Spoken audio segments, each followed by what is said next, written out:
नमस्कार दोस्तों, स्वागत है आप सभी का बिंदिया में। हम एक बार फिर से हाजिर हैं उन तमाम महिलाओं के साथ जिन्होंने अपना अस्तित्व खुद बनाया। आज हम आपकी मुलाकात कराएंगे एक ऐसी हस्ती से जिन्होंने अपने सफर की शुरुआत तो बहुत ही छोटी सी उम्र से की, लेकिन शादी के बाद थिएटर और कथक परिवार के लिए छोड़ना पड़ा। 15 साल बाद इन्होंने अपना अस्तित्व फिर से तलाशा और शुरुआत की म्यूजिकल ड्रीम्स एकेडमी और द आर्टिस्ट फाउंडेशन की। आइए रूबरू होते हैं मीता नागपाल से।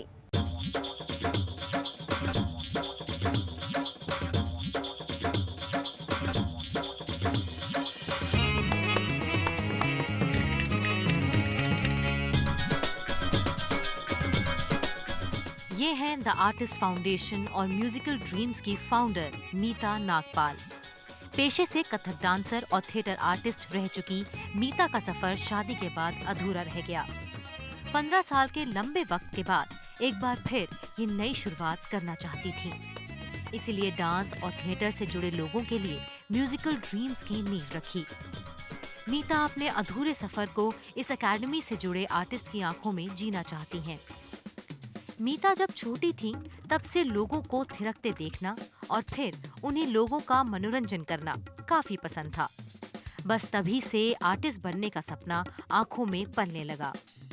हम लोग कोटला मार्ग में रहते थे। वहाँ पे एक बहुत फेमस स्कूल है, नृत्य बैले सेंटर।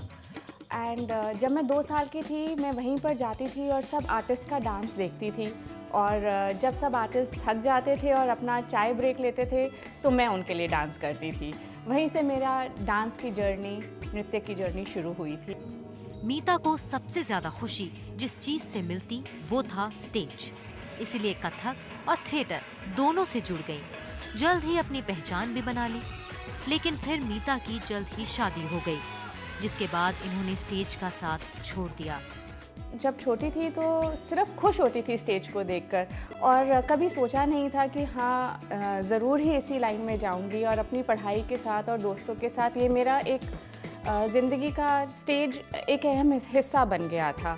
और धीरे धीरे बड़ी होती गई। कभी सोचा नहीं कि नहीं यही है, पर सोचा ही नहीं कि मैं इससे अलग भी हो सकती हूँ। शादी थोड़ी जल्दी हो गई थी तो फिर उधर स्टेज से एक बहुत लंबा ब्रेक ले लिया था। किसी भी महिला के लिए परिवार पहले है, इसीलिए जब ये सभी जिम्मेदारियों से आजाद हो गई और बच्चे बड़े हो गए तो 15 साल बाद एक बार फिर खुद को स्टेज पर देखना चाहती थी। जब थोड़ा लाइफ में सेटल हो गई, बच्चे थोड़े बड़े हो गए, तो वापस बच्चों के साथ ही मिलकर वापस मैंने स्टेज को अपनाया। और पहले बच्चों को सिखाया, वो स्टेज पर गए और अलग अलग स्कूल्स में जाके बच्चों को सिखाया। और धीरे धीरे वापस मैं अपने स्टेज पर आ गई। 15 साल बाद फिर शुरुआत की, जब इन्हें बच्चों के एनुअल फंक्शन में सिखाने का मौका मिला और इन्हें पुराने दिन याद आ गए। वापस मेरा डांस के साथ सिलसिला अपने बच्चों की वजह से शुरू हुआ, क्योंकि जब उनके स्कूल का एनुअल फंक्शन आया तो टीचर्स ने मुझे बोला कि आप आके हेल्प करिए।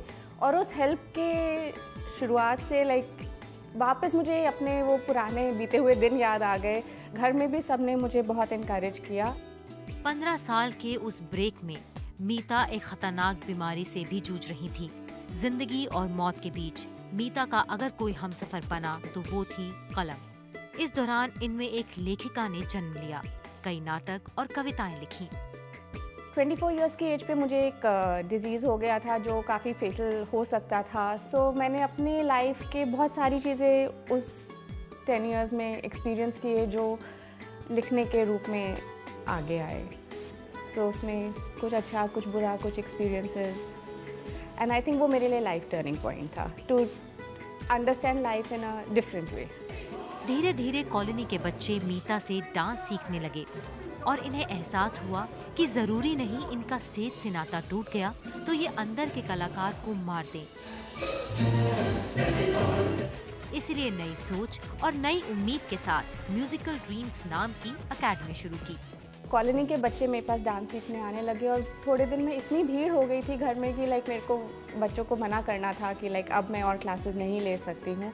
तब मेरी फैमिली ने, मेरे हस्बैंड ने मुझे बहुत सपोर्ट किया। एंड फिर हमने एक प्रॉपर स्कूल एकेडमी बनाने का सोचा एंड वहाँ से हमने शुरुआत की। इस एकेडमी के बाद आर्टिस्ट फाउंडेशन नाम की संस्था खोली। अब तक इससे 70 आर्टिस्ट जुड़ चुके हैं।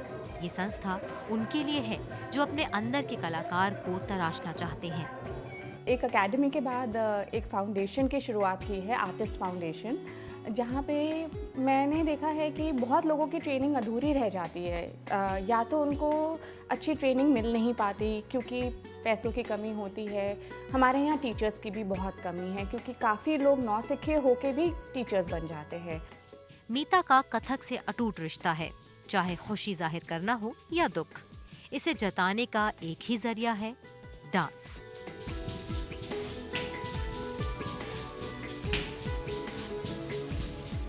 जब भी मैं खुश होती हूँ या दुखी होती हूँ तो उसको जाहिर करने का और भुलाने का तरीका एक ही है और वो है डांस।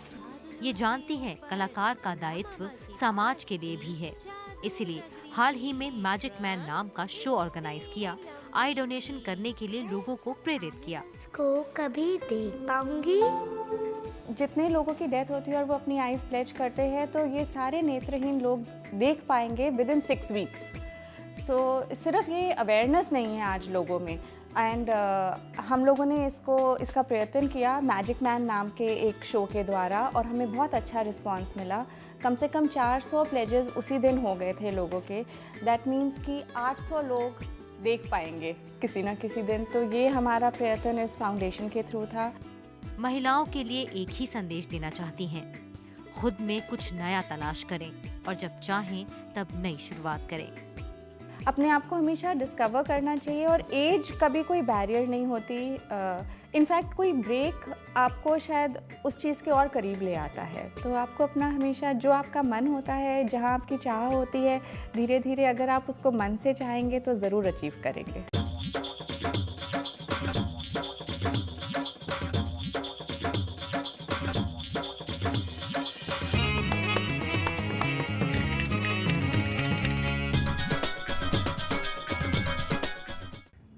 जिंदगी में कुछ भी नया करने के लिए कभी देर नहीं होती।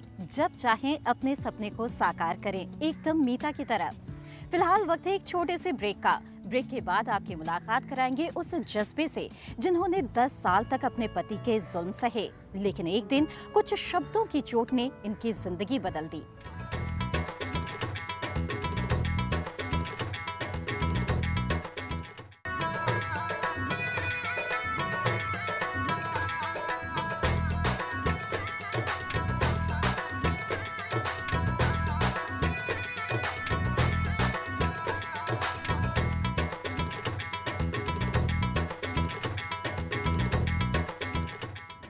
ब्रेक के बाद एक बार फिर से आप सभी का स्वागत है। दोस्तों, जिंदगी कब क्या सिखा दे कोई नहीं जानता। ऐसा ही कुछ हुआ सर्वेश के साथ। 10 साल तक पति के जुल्म सहे, लेकिन एक दिन पड़ोसी के साथ हुई लड़ाई में इन्हें एहसास हो गया कि इनका पति इनके सम्मान की भी रक्षा नहीं कर सकता। बस यही मोड़ था इनकी जिंदगी का, जहां से इनकी सोच बदल गई। आइए मुलाकात करते हैं सर्वेश से।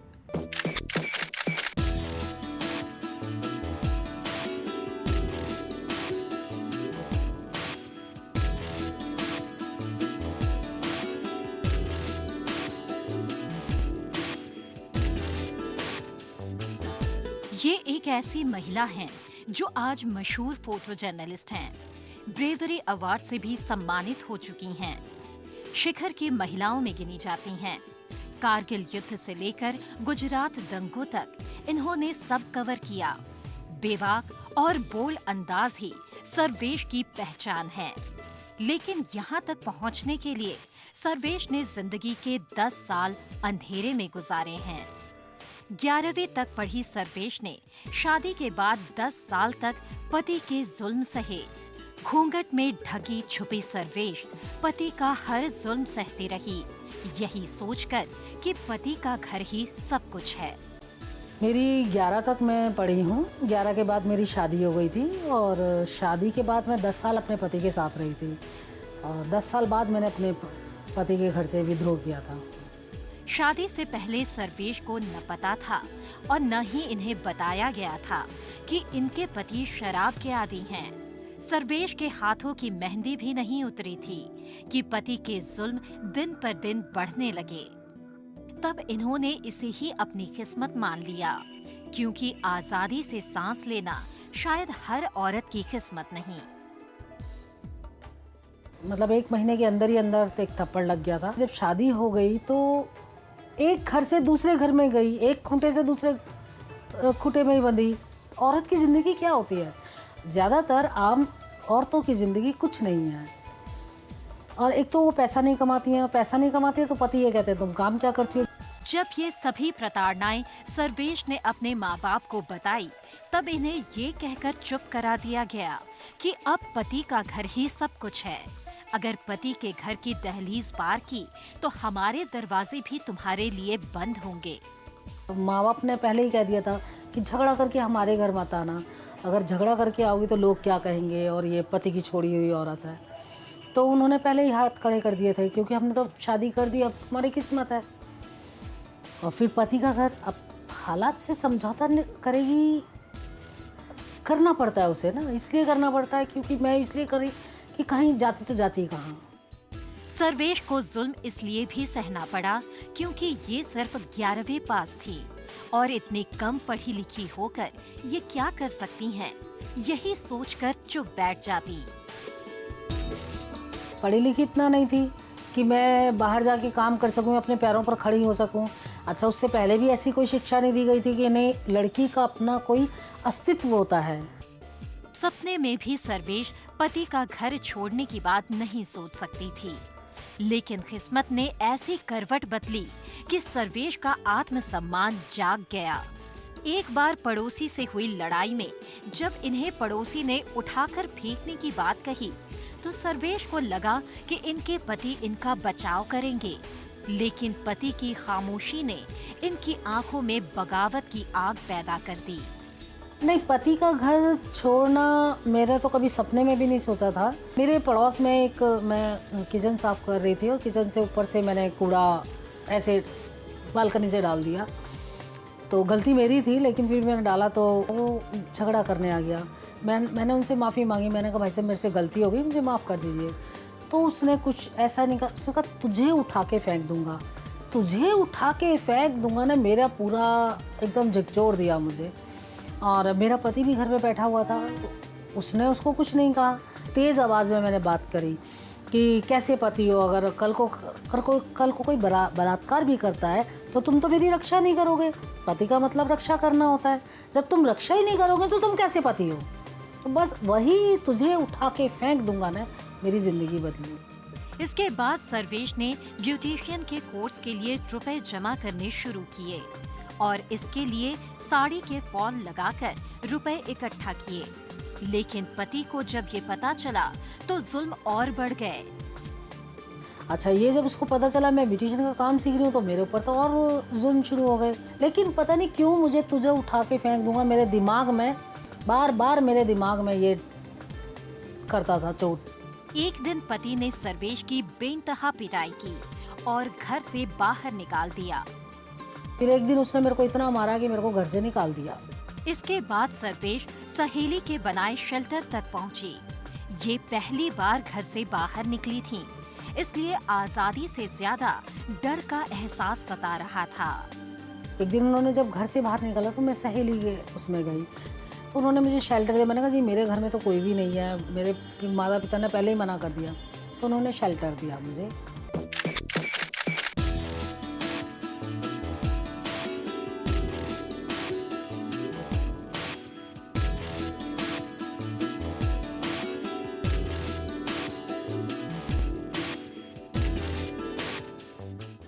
सर्वेश उन महिलाओं में नहीं जो जिंदगी भर जुल्म सहती रहे। घूंघट में रहने वाली सर्वेश ने जब जुल्म के खिलाफ आवाज उठाई तो खुद को उस मुकाम तक पहुंचाया जहां पहुंचना हर किसी का सपना होता है। फिलहाल वक्त है एक छोटे से ब्रेक का। ब्रेक के बाद जानेंगे एक आम महिला से सर्वेश फोटोग्राफर कैसे बनी।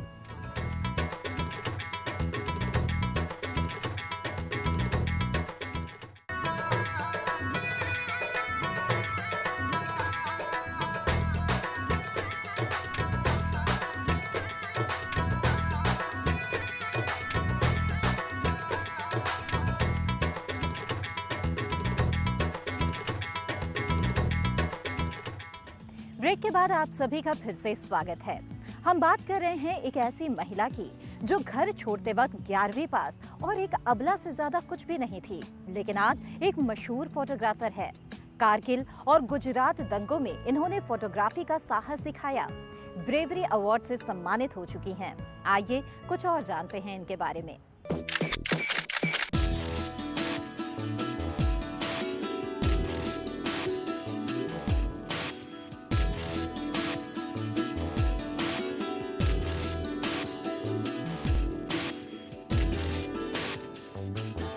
इसके बाद अपने हक के लिए सर्वेश ने कई महीनों तक कोर्ट के चक्कर काटे, लेकिन बदकिस्मती अभी भी सर्वेश का पीछा कर रही थी।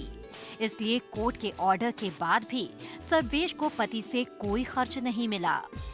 मैंने डिवोर्स डाला, डिवोर्स के भी मेंटेनेंस का खर्चा डाला, देखा वहाँ भी कुछ नहीं हो रहा है। कोर्ट के चक्कर लगाते लगाते मैं सुबह से लेकर शाम तक कोर्ट में बैठी रहती थी, लेकिन मेरा खर्चा नहीं बंधा था।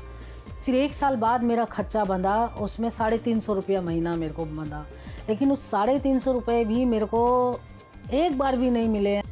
आखिर तंग आकर कोर्ट में डिवोर्स के पेपर फाइल किए और कुछ मशक्कत के बाद सर्वेश आजाद हो गईं। ये इनकी जिंदगी का सबसे यादगार लम्हा था, क्योंकि इसके आगे नए रास्ते इनका इंतजार कर रहे थे। मैंने म्यूचुअल डिवोर्स लिया और मैंने सुबह पेटिशन डाली और शाम तक 3 बजे के करीब मेरे हाथ में डिवोर्स के कागज। डिवोर्स के पेपर हाथ में आते ही सर्वेश का दिल टूट गया और आंखें इस सवाल के साथ भर आईं कि क्या रिश्ते इतने कमजोर होते हैं। उस कागज को मैं देखकर ये लगी, क्या यही है रिश्ते, यही है, इस कागजों के रिश्ते होते हैं क्या। इसके बाद सर्वेश का कामयाबी की तरफ सफर शुरू हो गया। इनकी काबिलियत को देखते हुए इन्हें एक शुभचिंतक ने कैमरा दिया। बस फिर सर्वेश ने अपना पहला कदम मंजिल की तरफ बढ़ाया और ब्यूटिशियन के काम से मिलने वाले रुपए कैमरे में लगाए। मेरे एक व्यक्ति से मुलाकात, उसने मुझे कैमरा दिया।